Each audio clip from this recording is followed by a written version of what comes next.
no cometas una barrabasada. Recuerdo haber escuchado ese término en muchas ocasiones y pensar que era un término más de gente mayor o de esas palabras coloquiales que se inventan en algunas regiones, pero que no tuviese realmente un significado legítimo. Pero buscando en el diccionario de la Real Academia Española, el término existe. Barrabasada es un disparate, una acción que produce un gran daño o perjuicio. El término ha sido acuñado a partir de una historia de la Biblia, a partir de una narración de las Escrituras que yo quiero recordarla y explicar por qué ese término surge desde allí. En Mateo capítulo 27, versos 15 al 26 dice: Ahora bien, en el día de la fiesta acostumbraba el gobernador soltar al pueblo un preso, el que quisiesen. Y tenían entonces un preso famoso llamado Barrabás.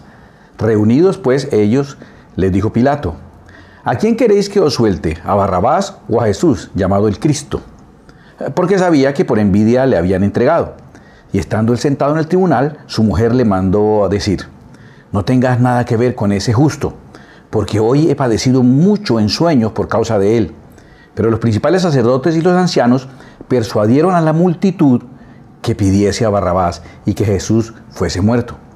Y respondiendo el gobernador les dijo: ¿A cuál de los dos queréis que os suelte? Ellos dijeron: a Barrabás. Pilato les dijo: ¿Qué pues haré de Jesús llamado el Cristo? Todos le dijeron: sea crucificado. Y el gobernador les dijo: pues, ¿qué mal ha hecho? Pero ellos gritaban aún más diciendo: sea crucificado. Viendo Pilato que nada adelantaba, sino que se hacía más alboroto, tomó agua y se lavó las manos delante del pueblo diciendo: inocente soy yo de la sangre de este justo. Allá vosotros. Y respondiendo todo el pueblo dijo: su sangre sea sobre nosotros y sobre nuestros hijos. Entonces le soltó a Barrabás y habiendo azotado a Jesús, le entregó para ser crucificado. La narración de esa escena en la que, por la costumbre de la Pascua, por congraciarse también con los judíos, se soltaba a una de las personas que estuviese presa. Entonces Pilato, sugerido o de pronto aconsejado por su esposa, quien durante la noche había sido advertida en sueños de que no deberían hacer nada en contra de Jesús, esa mujer le advierte a su esposo que no haga nada en contra de él y él trata como de favorecerle ante el pueblo. Un pueblo que está absolutamente definido en qué es lo que quiere. Parece que la decisión está más que tomada. Hay un tribunal aparente, un juicio aparentemente imparcial, Pilato tratando de sesgar para favorecer a Jesús, pero ya pareciera que la decisión estuviese tomada. ¿De dónde vino esa decisión?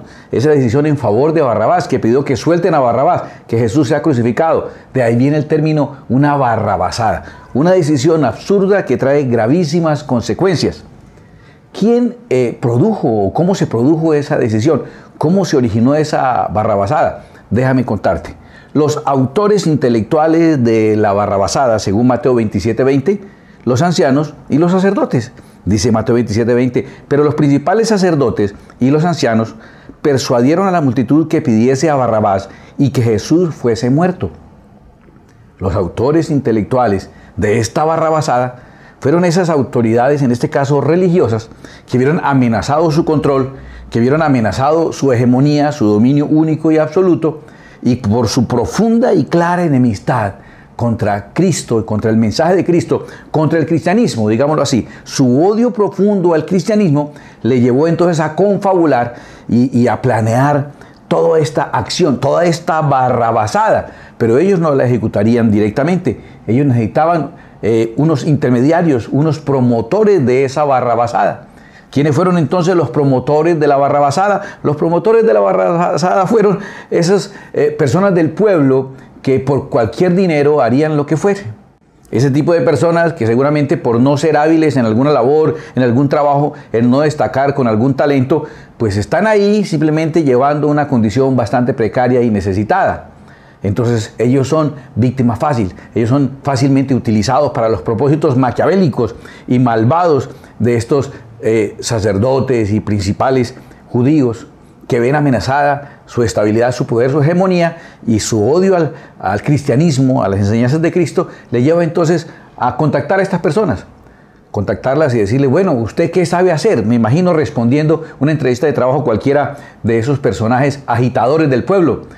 Yo creo que respondería: no, yo la verdad no sé hacer nada, por eso no tengo nada, por eso no he logrado nada, por eso estoy resentido y amargado porque no he logrado nada.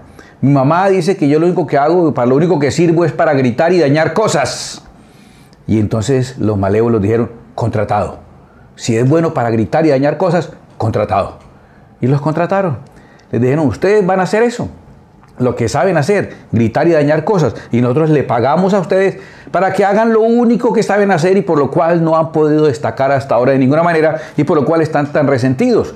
Necesitamos canalizar su resentimiento, poner unos billetes en sus manos y ponerlos a que agiten al pueblo para que el pueblo termine decidiendo lo que nosotros queremos y lo que a nosotros nos conviene. ¿De dónde saco la idea de que los principales y los sacerdotes serían capaces de hacer algo como eso? Mateo capítulo 26, versos 59-60 nos muestra la forma en que ellos trabajaban, su modus operandi. Dice, y los principales sacerdotes y los ancianos y todo el concilio buscaban falso testimonio contra Jesús para entregarle a la muerte y no lo hallaron. Estaban buscando testimonios mentirosos, o sea, eran realmente personas que pagaban para producir fake news, para producir desinformación, pero aún así no lo lograban. Aunque muchos testigos falsos se presentaban, pero al fin vinieron 2 testigos falsos. Lograron conseguir mentiras y a través de mentiras lograr que el pueblo termine siendo instrumentalizado para lo que ellos quieren. ¿Cómo hacían para conseguir esos testigos falsos? La misma Biblia nos deja entender de nuevo su modus operandi. En Mateo 26, 14 al 16 dice, entonces uno de los 12, que se llamaba Judas Iscariote, fue a los principales sacerdotes y les dijo, ¿qué me queréis dar y yo os lo entregaré? Y ellos le asignaron 30 piezas de plata y desde entonces buscaba oportunidad para entregarle. Nos queda claro entonces ahora que el modus operandi de ellos era a través de la mentira y a través del soborno, del dinero para que calumniaran, para que mintieran, para que engañaran y poniendo en las manos incluso de Judas todo un operativo para poder encontrar la manera de hacer caer a Jesús y entregarle a la muerte. Entonces ya sabemos que los principales sacerdotes y los ancianos y el concilio mismo fueron los autores intelectuales de la barrabasada. Los promotores de la barrabasada pues fueron esas personas sin sentido, sin propósito en la vida, frustrados, que lo único que sabían era gritar y dañar y los contrataron precisamente para eso, para gritar y dañar.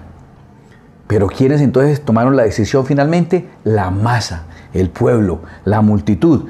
Mateo 27, 25 nos muestra la decisión tan aferrada que ellos tomaron, tan clara que tenían, a todo lo que estaban dispuestos por esa decisión que tenían tomada. Y dicen, y respondiendo todo el pueblo dijo, su sangre sea sobre nosotros y sobre nuestros hijos. Mire, el nivel de decisión, la claridad que tenían de su decisión era absoluta. Empeñaron su vida, su futuro y empeñaron inclusive a sus hijos y a su descendencia. La empeñaron toda con tal de mantenerse en esa decisión.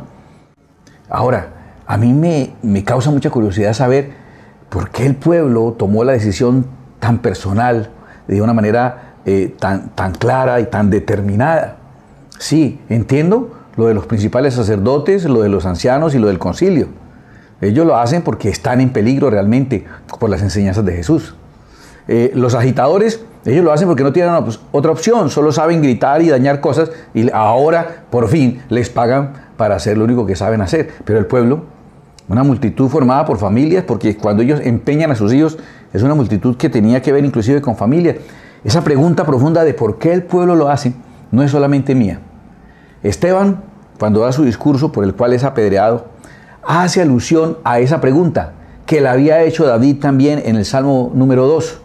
Esteban en Hechos capítulo 4, versos 25 al 27, pone en claro que es una gran pregunta el saber el por qué las multitudes tomarían una decisión como esa. Hechos 4, 25 al 27 dice que por boca de David tu siervo dijiste, está contando Esteban que David lo dijo. ¿Por qué se amotinan las gentes? Es la gran pregunta. Y los pueblos piensan cosas vanas. Se reunieron los reyes de la tierra y los príncipes se juntaron en uno contra el Señor y contra su Cristo. Mira que la gran pregunta que nos deja conocer ahí David y que repite después Esteban, y que a mí también me embarga esa gran pregunta, es ¿por qué las multitudes actuarían de esa manera? Tratemos de entender un poquito por qué lo harían. Bueno, Marcos 15:7 nos describe al personaje que estaba ahí en contienda decisiva, me refiero, con Jesucristo, después de que había sido ya apresado. Marcos 15:7 dice, y había uno que se llamaba Barrabás. Me detengo un momento. Barrabás es una expresión que significa hijo de Dios, significa Bar Abba. Abba es padre, Bar hijo, un hijo de Dios. Preso con sus compañeros de motín que habían cometido homicidio en una revuelta. Juan, en el capítulo 18, verso 40, nos añade otro elemento más al prontuario de este hombre y nos dice además que era un ladrón. Pero fíjate en algunos elementos de la descripción de este personaje. Era judío, ese nombre es absolutamente judío, y un judío muy comprometido. Su nombre implicaba su compromiso que tenía con la condición de los judíos. Y había sido puesto preso porque había participado en un homicidio. El homicidio se dio en ocasión de un motín en medio de una revuelta de insurgentes judíos contra los romanos. Y entonces, si en una revuelta contra los romanos este hombre había cometido un homicidio, ¿a quién había asesinado entonces? Obviamente no a un judío, obviamente entonces a un romano. Bueno, entonces tenemos en una esquina a un Jesús que predica su mensaje que llamamos cristianismo del amor, un amor que parece tan especial y tan profundo que solo lo siente él y los demás nunca lo han sentido. Y en otra esquina, el representante de nuestro odio por Roma, un odio que sí todos han sentido. Repito, está Jesús representando el amor que ellos en su corazón no conocen, no han sentido nunca. Y en el otro lado está alguien que representa el odio que han sentido todos y cada uno de los días de su vida. Cada mañana cuando se levantan, su corazón está lleno de odio contra este imperio, contra este sistema, contra este cruel e inhumano imperio romano que está surgiendo en el mundo desde el 753 a.C., primera etapa, una monarquía, luego viene la etapa de la república. En esa etapa de la república, Israel está todavía bajo el dominio de los griegos. Y por eso al final del dominio de los griegos, por ahí entre el 164 y el 63 a.C., aparecen las guerras de los macabeos. Pero cuando es la época en que Jesús viene a la tierra y estos acontecimientos que estamos contando de la elección de Barrabás, cuando ocurre eso, está totalmente Israel bajo el imperio de Roma. De hecho, Mateo y Lucas nos cuenta que Jesús nace en días del rey Herodes. Está hablando claramente del dominio romano, mientras que Marcos y Juan nos empiezan narrando la historia de Jesús desde Juan el Bautista en adelante. Pero nace Jesús en esa época que está aquí indicada en esta gráfica, en ese periodo del imperio, del cruel, duro, inhumano, abusivo imperio. Entonces, los judíos están en su mayoría enojados, ardidos, resentidos e inconformes al extremo, y les ponen delante de él a una persona que representa un amor que ellos hasta ahora no han sentido y la mayoría no han querido recibir, que les ha hecho bien, que les ha dado comida, que ha sanado enfermos, que ha mostrado actos de su amor, pero ellos aún ese amor no entienden. Y en el otro lado, un claro representante del odio que sí entienden y que sí tienen y que se han sentido de manera continua. Entonces, ¿qué es lo que está ocurriendo aquí? El factor determinante que impulsa a una multitud entera a empeñar su vida, su futuro y el futuro inclusive de sus hijos fue el odio contra el sistema dominante en ese momento, un sistema injusto, un sistema arbitrario, un sistema cruel. Y entonces el odio está representado en una persona que sí se había atrevido a levantarse, a decirle las cosas, inclusive en una de esas revueltas había matado seguramente a algún romano y por eso era una especie de héroe. Cuando la Biblia narra, dice que había un preso famoso, está refiriéndose a que era alguien popular por los actos que había cometido. Repito, está Cristo representando un amor tan maravilloso que Él lo ha demostrado, pero ellos no lo han sentido. Y está un hombre representando un odio profundo contra el sistema que ellos todos los días lo han sentido. Casi que la decisión estaba tomada ya desde antes. Casi que no hacía falta ni siquiera que preguntarse cuál sería la decisión. Ese sistema cruel, horrible, tirano, injusto. No como por ejemplo cuando había una especie de teocracia, porque en Israel hubo unas épocas en que gobernó por ejemplo David, un hombre conforme al corazón de Dios. Hay una descripción en el Salmo 21, versículo 7, que coincide con muchas de las descripciones que se da en el libro de los Salmos del reinado hermoso, teocrático y precioso que tuvo David. En el Salmo 27, versículo 7 dice, por cuanto el rey confía en Jehová, o sea, es un gobierno teocrático, y en la misericordia del Altísimo, no será conmovido. Dios sostenía a David, era un reino permanente. El versículo 8 dice, alcanzará tu mano a todos tus enemigos, tu diestra alcanzará a los que te aborrecen. Espérate, ¿cómo así? ¿Habían algunos que aborrecían a David? ¿No dijimos que el gobierno ese era perfecto? Pues era perfecto para David y los que estaban de su lado. Ahora, esa descripción tan linda del gobierno de David está hecha en los Salmos de David. Si tú miras la descripción que hace del reino de David, los opositores de David, recuerdas que David tomó el reino en lugar de los que estaban en esa posición, que era Saúl y su familia. Fue quitado Saúl y fue puesto David. Pues, ¿cómo describirían el reino de David los del partido contrario, los de la oposición? En 2 Samuel 16, versículos 7 y 8, hay un hombre llamado Simeí, y nos muestra la descripción del precioso reino de David, no desde la perspectiva de David en los Salmos, sino de la perspectiva de sus antagonistas, de su oposición. Dice, y decía Simeí, cuando David salió huyendo, porque su propio hijo Absalón lo iba a matar, David sale huyendo para que no lo mate, y sale este hombre y los alcanza y empieza a mover tierra y a tirarle piedras y a insultar, y dice que decía Simeí maldiciéndole, fuera, fuera, hombre sanguinario y perverso. Mira la descripción, no es la que nos imaginábamos de David, hombre sanguinario y perverso. Jehová te ha dado el pago de toda la sangre de la casa de Saúl, en lugar del cual tú has reinado. Y Jehová ha entregado el reino en mano de tu hijo Absalón.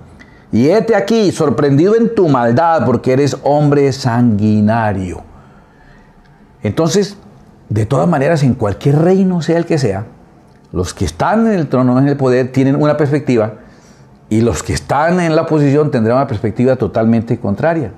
David tuvo a Salomón y quedó en su trono como rey. Lee la descripción de la grandeza de Salomón. Tú lees en Proverbios, en Eclesiastés, y de pronto lo notas en Cantares mismo, y te das cuenta que el gobierno de Salomón, el reino de Salomón, fue demasiado glorioso. Fue un gobierno en que hubo exuberancia de riquezas de una manera de verdad sorprendente, según por ejemplo estos libros escritos por Salomón. Y la historia después nos cuenta en Primera de Reyes 12:4, que no es escrito por Salomón, nos cuenta un episodio. Muere Salomón, queda su hijo Roboán. Vienen los ancianos del pueblo a darnos a entender una descripción del reino de Salomón, del gobierno de Salomón que no nos imaginábamos. Las personas de autoridad del pueblo vienen a hablar con el hijo de Salomón, que quedó ahora gobernando, y le dicen en Primero de Reyes 12:4, tu padre agravó nuestro yugo. O sea, ya se sentían con un yugo, se sentían oprimidos con David, pero cuando vino el padre de Roboam, o sea, Salomón, o sea, David nos tenía de aquí, y vino su papá, y ese sí nos acabó por completo, ese sí nos exprimió al extremo. Mas ahora le dicen a Roboam, disminuye tú algo de la dura servidumbre de tu padre, y del yugo pesado que puso sobre nosotros, y te serviremos. Están describiendo a Salomón como una persona que oprimió de manera extrema al pueblo. Entonces, este gobierno que creeríamos perfecto de David o de Salomón, aquí es descrito como un gobierno tirano y abusador. Ponte en el lugar de la gente de la época de Salomón. Muy maravilloso, sí, qué bueno, los palacios que está haciendo. Lo que no es de madera recubierto en oro es porque es de oro recubierto en madera. Y tiene tanta riqueza, y tiene un harén, y en el harén tiene 1000 mujeres. Y yo soy un pobre artesano que no he podido comprarle zapatos a mi esposa para que Salomón le pueda tener un carruaje a cada una de sus 1000 esposas, o de sus 700 esposas y 300 concubinas. Un harén con 1000 mujeres, el pueblo diría, pero espérese, se necesita tantas, o sea, le hacen falta 1000 mujeres, por favor, Salomón. Entendemos que es un rey y quiere tener su harén como otro, pero 1000, es que su papá tenía 10, y era pesado para nosotros mantenerle las 10 mujeres de su papá. Y usted agravó el yugo porque nos tocó mantenerle 1000 mujeres a usted. ¿Cómo es posible que viene una reina por allá de Saba, una admiradora suya, y le trae un poco de regalos, y luego se va con sus carruajes cargados de oro y de riqueza y de premios? Esa extranjera que nunca ha aportado nada se lleva las riquezas de nuestra nación, y yo aquí luchando para comprar unos zapatos al hijo mío. Parece que El gobierno de Salomón no era tampoco el más justo. Y parece que el de David tampoco. Ah, pues te doy la noticia. Despiértate, buenos días. Ningún gobierno de hombres es justo. Precisamente por eso es que el Evangelio es Evangelio. Porque el Evangelio, según dice Jeremías 23:5, está anunciando que solo habrá un gobierno justo. Dice, he aquí que vienen días, dice Jehová, en que levantaré a David renuevo justo. No está hablando ni de Salomón ni de Roboam. Y reinará como rey, el cual será dichoso y hará juicio y justicia en la tierra.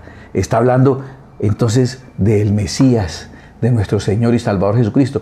El único reino justo será el reino del Señor Jesucristo. Esa es la esencia del Evangelio, que creemos que cualquier gobierno humano será bueno para los copartidarios y será duro para los opositores. Todos los gobiernos humanos tendrán a unos en pro y a otros en contra. El odio que esta gente siente hacia ese estamento romano es el odio de ese imperio injusto, como todos los imperios injustos, porque está formado por hombres injustos, y todo gobierno de hombres será un gobierno injusto porque somos hombres injustos. El único reino justo será el reino de Cristo Jesús. Esa es la noticia que confunde a la gente y es sumamente claro.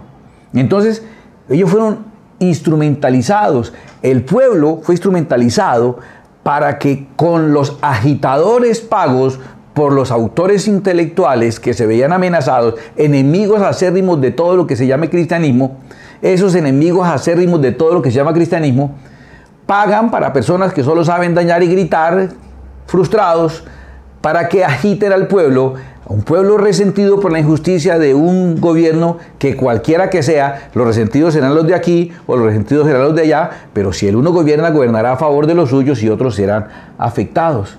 Eso llevó a la gente a hacer la más grande barrabasada, escoger a Barrabás. La más grande barrabasada de la historia, que incluso dio origen a ese término. La decisión que tomaron fue una decisión basada en el odio que sentían a un sistema, agitados por personas profesionales en agitar, pagos por personas que odian simplemente al cristianismo en cualquiera de sus presentaciones. No cometas una barrabasada. No vayas a hacer nunca, en ninguna elección, votos de odio, impulsado y motivado y arengado por personas profesionales en eso, contratados por personas que lo único que quieren es hacer daño y contradecir todo aquello que lo relacione con Cristo Jesús. Porque resulta que tú y yo somos cristianos. Y entonces nuestro voto está claro.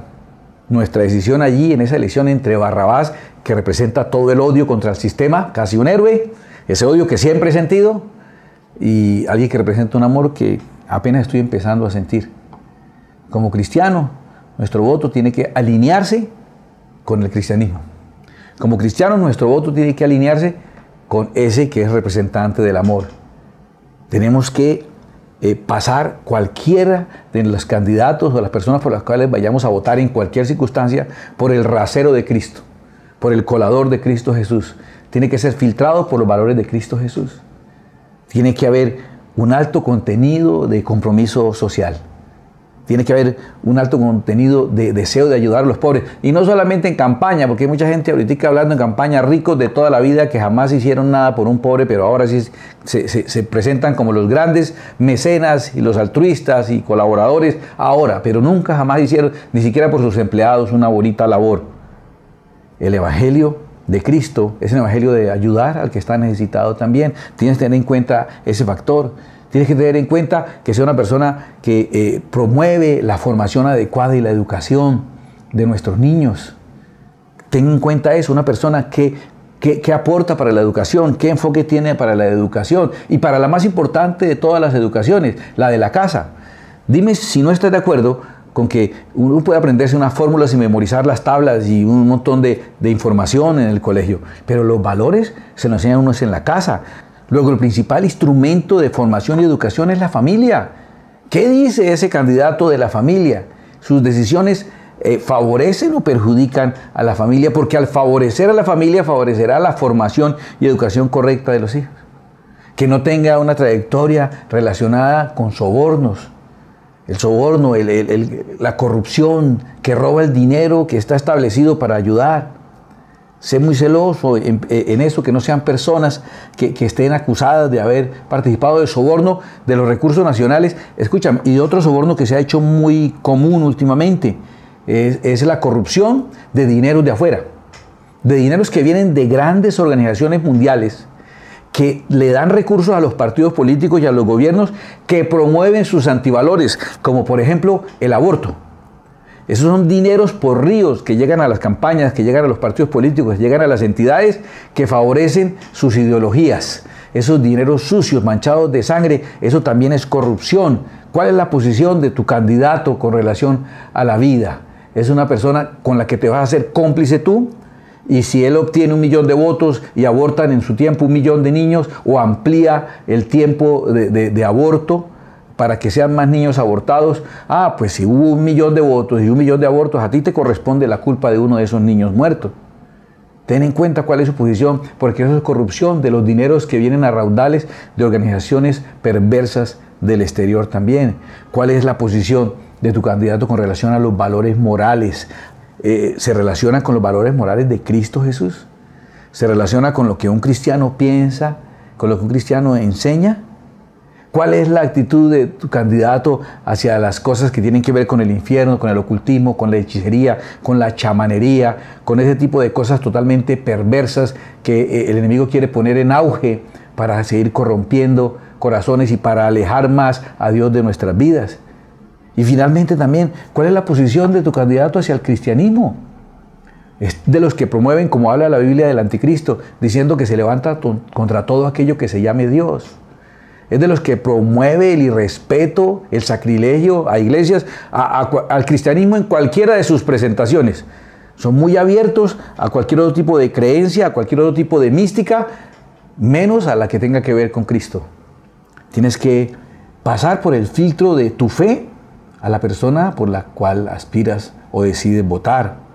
Porque si no, simplemente estarás siendo instrumentalizado como una muchedumbre sin sentido, agitada por agitadores profesionales que solamente saben gritar y dañar y por eso están frustrados, pagos por recursos que pueden estar surgiendo del infierno mismo con el propósito de dañar y poner a la humanidad en contra de Dios y atraer juicio sobre nosotros. Recuerda que no te afectará solamente a ti. En Mateo 27:25 el pueblo tomó la decisión y empeñó su futuro y el de sus hijos y dijo: su sangre sea sobre nosotros y sobre nuestras cabezas y sobre nuestros hijos. Recuerda que algo muy parecido dijo Moisés al final cuando confronta al pueblo y le dice al pueblo que elijan qué van a hacer, si van a adorar a los dioses del otro lado del río o van a adorar a Dios. En Deuteronomio 30:19 dice Moisés lo que yo quiero decirte hoy a ti: a los cielos y a la tierra llamo por testigos hoy contra vosotros, que os he puesto delante la vida y la muerte, la bendición y la maldición. Escoge pues la vida, escoge pues ser provida, para que vivas tú y tu descendencia. Por favor, no cometas una barrabasada. Acuérdate quién eres y como quien eres, vota. Si tú eres un ateo, enemigo de Dios, haces bien en votar por candidatos que representen tu ideología. Pero si tú eres realmente una persona temerosa de Dios, no estás obligado a votar solamente por cristianos. Y recuerda que todo gobierno humano será imperfecto. Todo gobierno humano favorecerá a los suyos y terminará afectando a sus contradictores. Todo gobierno humano, porque el Evangelio precisamente es eso: reconocer que el único juez justo va a ser nuestro Señor Jesucristo. Pero que no sea el odio el que te lleve a tomar esas decisiones. Pasa tu decisión por el rasero de Cristo. Pasa tu decisión por tu identidad de cristiano antes de proceder a votar. No podemos estar hablando de una cosa en las iglesias y salir a votar como los peores de los paganos. Recuerda quién eres. Tal vez no necesariamente tenga que haber un cristiano puesto allí. Si lo hay, sería una inmensa bendición. Pero una persona que soporte ser pasada por ese filtro.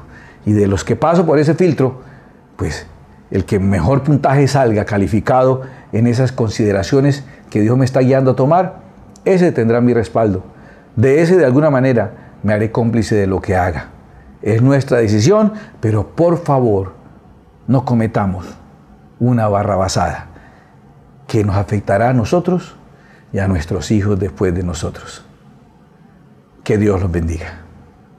El propósito de Dios con este canal no es reemplazar tu iglesia, ni tu tiempo personal de estudio y de búsqueda de la presencia de Dios. Es apoyarte en tu crecimiento espiritual y el conocimiento de las Escrituras. Tú puedes apoyarnos a nosotros también cada vez que ves un video, cada vez que le das like, que lo compartes. Cuando te suscribas a nuestro canal, invitas a otros a suscribirse también. Es la manera en que tú nos apoyas para que nosotros también podamos seguirte apoyando. Que Dios te bendiga.